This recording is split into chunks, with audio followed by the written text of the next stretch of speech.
ஒன்பது கோளும் ஒன்றாய் காண அங்கு கற்பகம் என்னும் கடவுளின் மெய்யில் ஒன்பது கோளும் ஒன்றாய் காண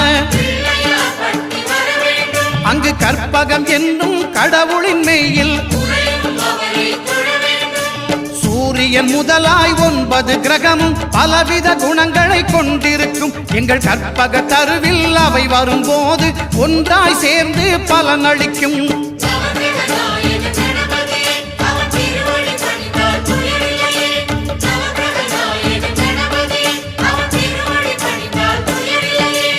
ஒன்பது கோளும் ஒன்றாய் காண